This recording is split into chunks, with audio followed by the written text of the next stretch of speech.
In this video, you will learn how to bind the edges of the neckline and armholes of the A-line frock using bias tape. Binding ensures that the edges of your garment are protected while giving it a neat finish. To learn how to stitch the facing to the neckline of the back piece, watch the previous video. We shall now learn how to stitch binding along the neckline.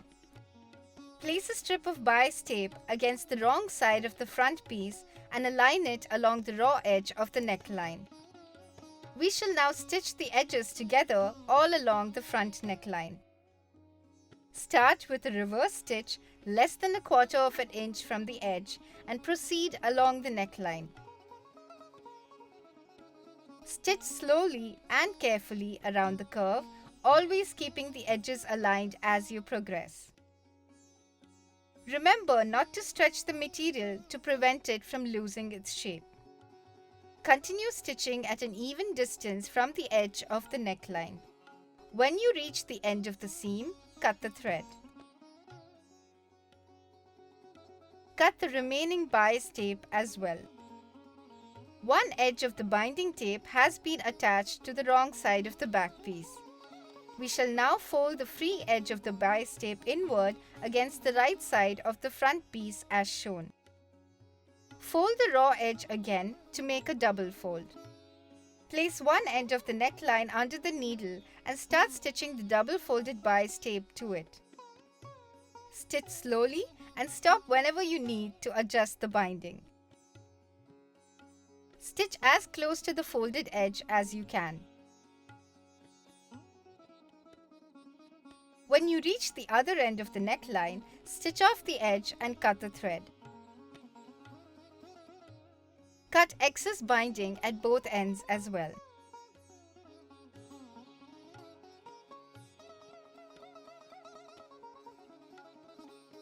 Ensure that your stitches are in place along the curve of the neckline.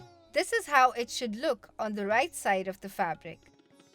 Before you proceed with binding the armholes, we shall stitch the front and back pieces together along the shoulder seam.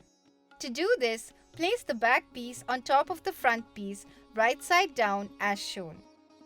Align the corresponding shoulders of the two pieces so the notches coincide. Once this is done, place one end of the shoulder line under the needle and make a reverse stitch. Hold down both pieces in place and progress towards the notch. Finish the seam with another reverse stitch. Now, lift the presser foot with the needle inserted, flip the garment over and push the presser foot down. Create a second stitch over the first one to secure the seam.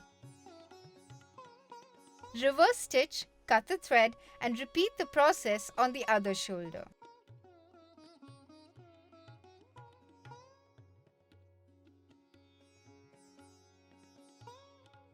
Now that the front and back pieces are joined, you may proceed with applying binding along the armholes.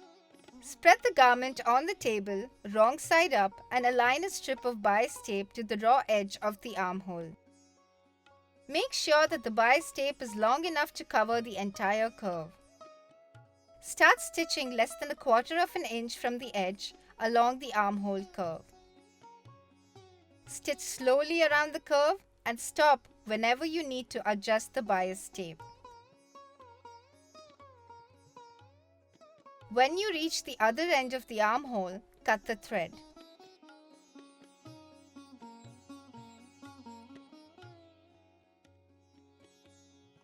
Fold out the bias tape along the seam and finger press the stitch so it settles into the fabric. Cut any extra bias tape from both ends.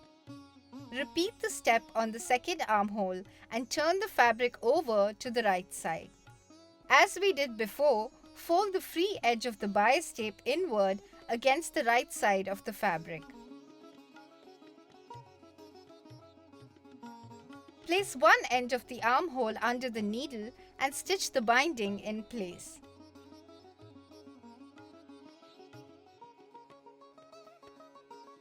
Adjust and hold down the folds as you progress.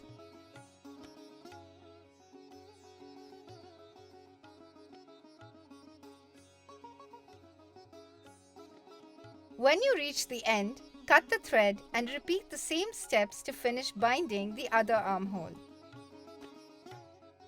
Cut any excess bias tape. You have now learned how to bind the neckline and armholes of an A-line frock. To learn how to stitch the hem, watch the next video.